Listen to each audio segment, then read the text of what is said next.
Poisey, I still can't believe we's really on our way to Paris. The most romantic fucking city in the world, next to Cornwall. I could get my lovage scratched even if I was knocked out cold and had my frickin' eyes closed.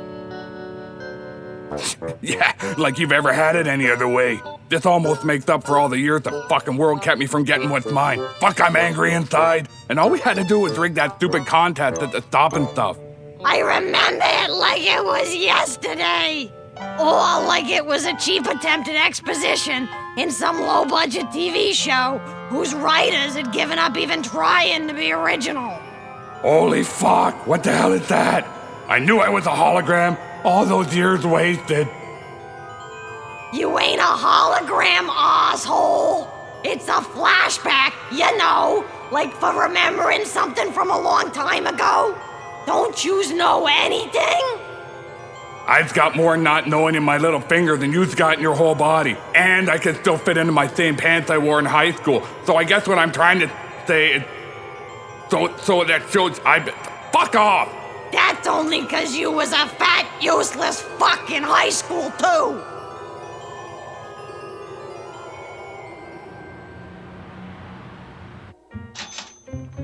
Hey, look, isn't that Frank Sinatra or one of them other old dead famous people?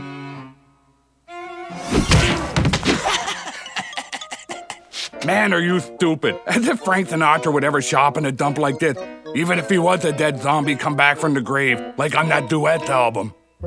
Here, stuff all those ones with their names on them into the box and grab them blank ones, too. Hurry the fuck up, we've got 79 more stores to go. And I'll put on a frickin' chastity belt before I let your fat ass stand between me and Paris.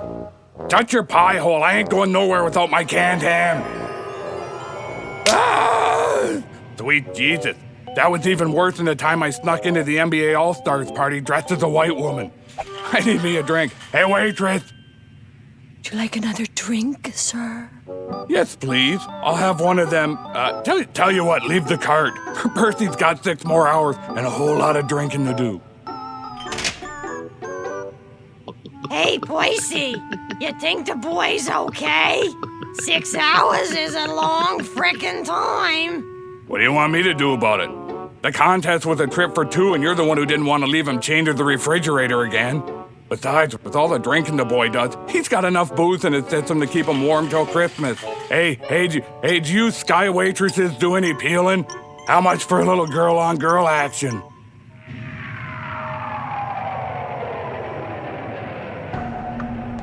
Kevin couldn't remember ever being this cold in his whole life.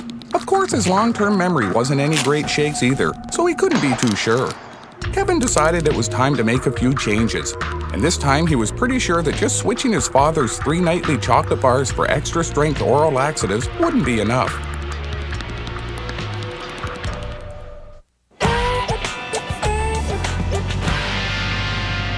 You morons follow my lead. I know all about this place from them stroke flicks I rented for my birthday. An eye full of my tower, Napoleon's boner parts, screwing Notre Dame. Ha! All yous know how to pretend is your right hand is a little Asian goyle. Name who, fuck me. That's called having a rich imaginative life, you fat cow. I know the French got all the wine you can drink for free, the whores come younger and cheaper, and the national pastime is sheep shearing. And not the kind that uses scissors, if you know what I mean.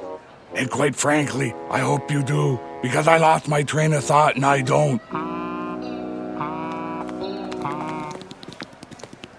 Excusez-moi, monsieur. Excuse yourself, but don't sweat it, you didn't let one go. I think all you Frenchies are supposed to smell like that. No, monsieur. I just wanted to correct your common misconception. Yes, all those things you say used to be true, but today, Paris is a vide monde, and your citizens have embraced the modern world. Now, only 2 of those 3 things are true. What? I was promised the trip of my whole worthless haze of a lifetime, and now this stupid country wants to screw me out of what I'm owed? You'll pay for this! You'll all pay for fucking with Percy Spencer! By now, the movement had begun to return to Kevin's limbs. After 8 hours in the cargo hold without so much as a beer nut, he was sorely in need of a drink or 20 to tide him over. So he decided to go see for himself if what Percy had said about rivers of free booze and mountains of unfiltered cigarettes was true. Attaboy, Kevin! Free wine, smokes, and the easiest and hairiest women on the planet! This is gonna be sweet! Kevin looked around for a likely route of escape. Then he had an idea that would let him kill two birds with one stone. Whoa, you better mean that metaphorically there, boy. Unless you're talking about egret. Man, I hate egret. Kevin didn't know what an egret was, but he decided to hate them too, because he'd found it was much easier to hate something than to try and understand it. But stoning egrets would have to wait for later, because Kevin's parents had reached the front of the line, and he had to act fast or his vacation plans would be ruined.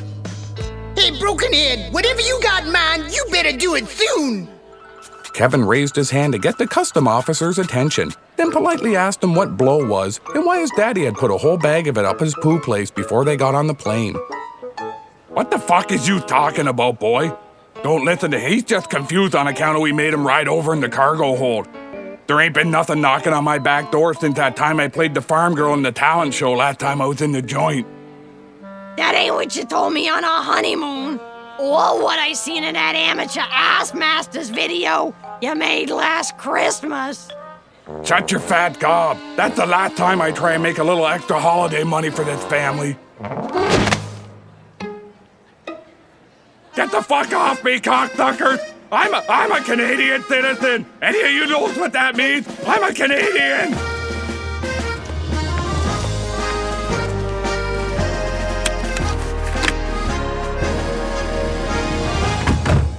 I always figured his bunghole was gonna do him in, but I never figured it'd be for something they had to take out of there. Hey, Kevin, what do you want to do now?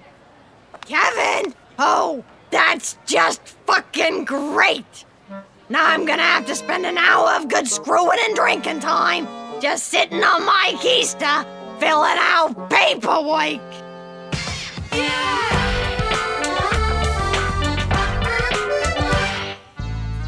Kevin had slipped away unnoticed by following along behind a nice French family and pretending he was one of their many children. But by the time he reached the subway station, all the 1,000 little ways they were being kind and considerate to each other had begun to cause him pain in a place he hadn't even known existed. So instead, he just stole their wallets and took a train into Paris. So what now, Brokenhead? I don't know about you, but I ain't seen any rivers filled with anything but sewage and human waste.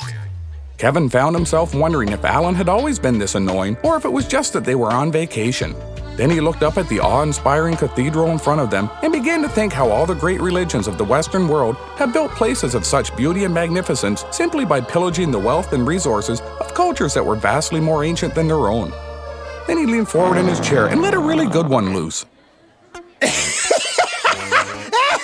Good one, boy. Way to show him the effect the good old North American diet could have on the belt. Now how's about we tie one on to celebrate? Seeing as he was still about 2/3 closer to being sober than he'd ever wanted to be in his life, Kevin thought that was the best idea Alan had all day. Oui, monsieur, est-ce que je peux vous aider? Kevin didn't know what the hell the waiter had just said, so he figured he was either speaking French or was just damaged in the head. Either way, Kevin felt sorry for him, so he very slowly told him to bring them 78 gin and tonics and another 32 gin and tonic chaser. But you are just a child. What do you think this is, some uncivilized wasteland? This is France. All I can serve children is 17 bottles of wine, no more. Kevin wanted to tell him to go fuck himself, but since he was sober enough to realize that this might have an effect on their drink order, he just told him to screw off and go bring him his 17 bottles. Don't worry, boy. That'll give us just enough to try something really stupid. And I have just the thing in mind. Cocksuckers! I told him there wasn't no cocaine up there. Would have been a total waste of time if they hadn't have found the remote control I've been looking for. At first, Percy had wanted to get back at all the evil Frenchmen who had ruined his vacation by devising an ingenious scheme that would force each and every one of them to admit they were living in a third world backwater where you couldn't even get a decent extra-sized bottle of malt liquor. But after about a minute and a half of thinking, his head felt like someone had shoved a rabid weasel in where his brain used to be. So he decided he'd just take his revenge in the same way he always had. I'll show them fuckers. They didn't know what they was in for when they crossed paths with Percy Spencer.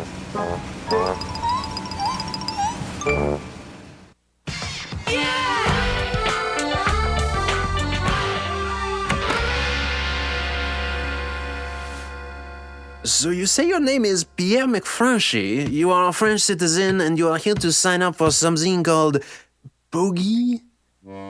Fuck yeah, I mean, use is right, Padre.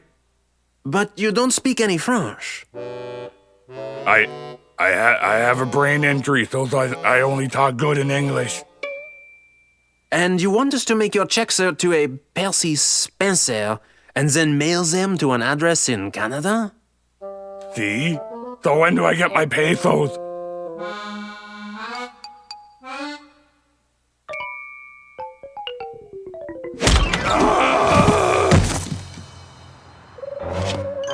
No wonder you can't win a fucking war. That didn't even break nothing I used. You ain't heard the last of this.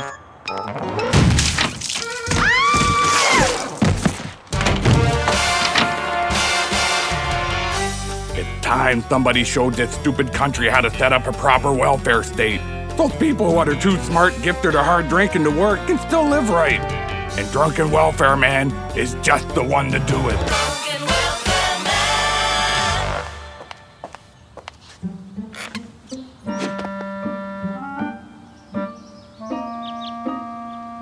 Holy fuck! I ain't walked this much since they had the sale on cooking wine at the Molcot.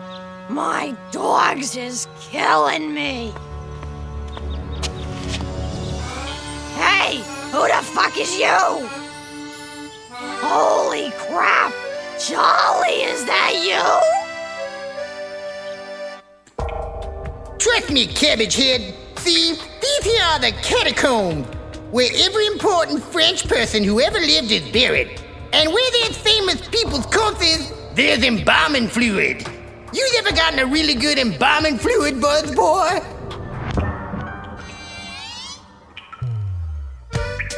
Me neither, so let's go! You almost gave me a freaking heart attack back there. Yous look just like this guy Charlie I'm screwing back home.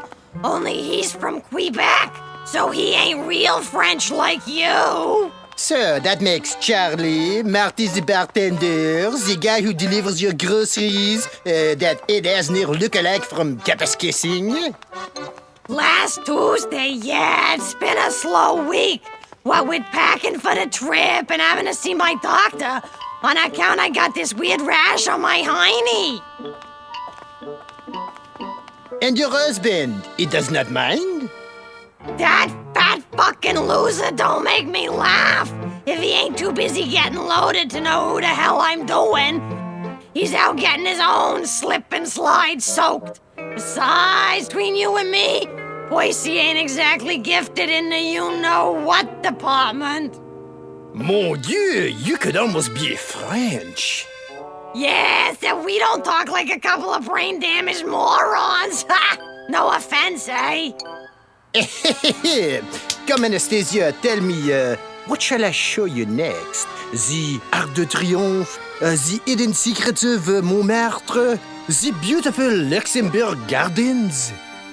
Listen, whatever the hell your name is, you's had me at how's about a drink? And I ain't exactly the chocolate and roses kind of girl. So what do you say we skip all the French crap and head back to your place so we can get busy before I start losing my buzz?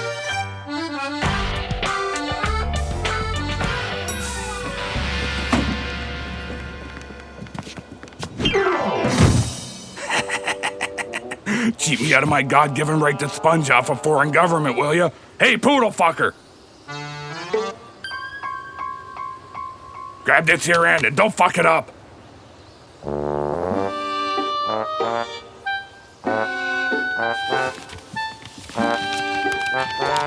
Eat my Canadian bacon, cocksuckers!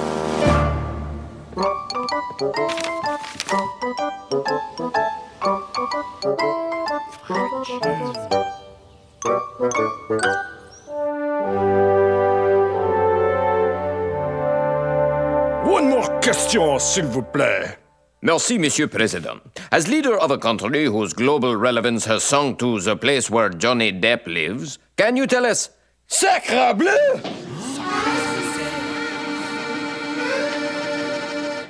Mon Dieu, this is too much. They have attacked the soul of our country, and they will feel the full wrath of France. Marcel! Prepare the pen. It is time for a strongly worded letter.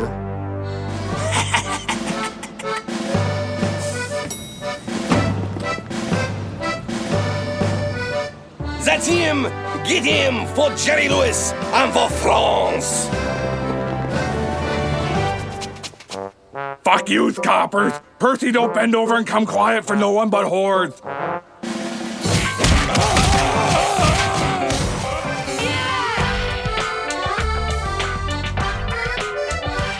Jesus, Johnny, that was frickin' fantastic!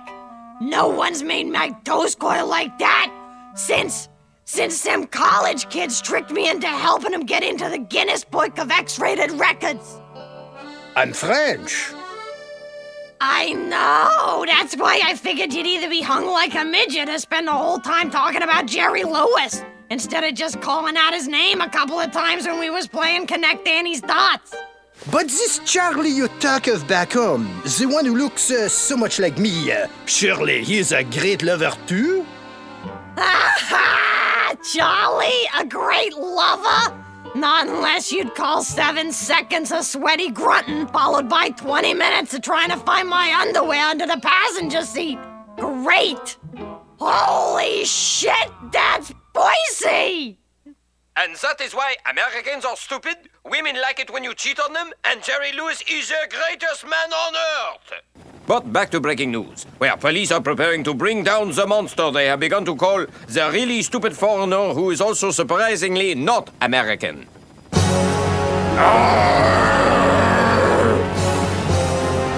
Oh, beauty soldiers make Percy mad! Percy cries!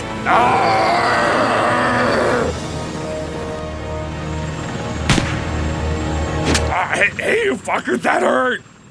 Wait a minute. Hey, that's pretty sweet. I didn't even have to go to all the trouble of swallowing. Hey, cocksuckers, is that the best you got?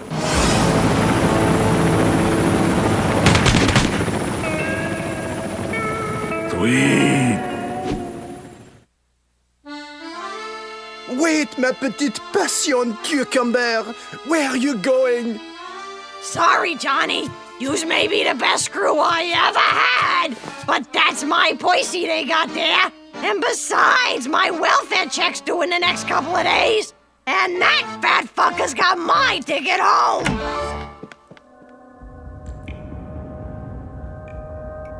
Well, that wasn't the right turn either. No bodies, no embalming fluid, and you're almost down to the legal limit. I gotta think of the way out of here. Kevin told Alan that up until now, his ideas had been about as useful as a tie-dye salesman in a nudist colony. And maybe it was time he stopped thinking so much. Then he leaned forward to let another one go and saw that something was written on the boxes they were sitting on.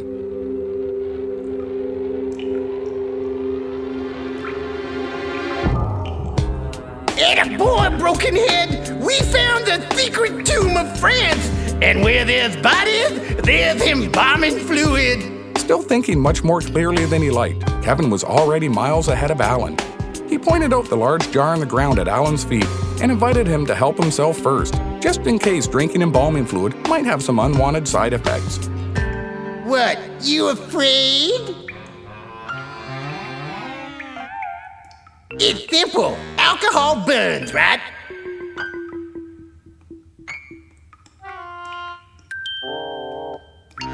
So, we just drop in a match, and if it burns, we drink it. Kevin wasn't as convinced as Alan in the wisdom of this particular course of action. But seeing as how his growing sobriety had brought with it both a bad headache and the possibility of having to face a conscious awareness of his own life, he immediately lit a match and dropped it into the jug before his brain had a chance to talk him out of it. You cocksuckers wouldn't be so brave if I was loose. and had a machine gun, and you was both tied up and unconscious, and I was a giant robot monkey cyborg from outer space, and you was made out of that cheese with holes in it, and holy fuck, now you've done it. Don't you still eat my pussy! Until I get my ticket out of his fat hide first, and before I forget, any money he's got on him, he stole from me. You fat alcoholic whore. She's lying. She's the one who stole something from me my whole fucking life. Shut your fat, lying, ashtray-smelling sinkhole lover! The fuck is that?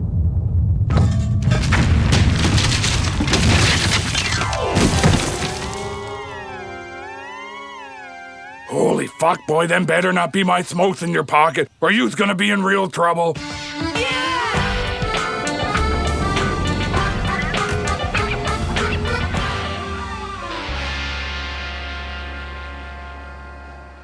Deported from Paris.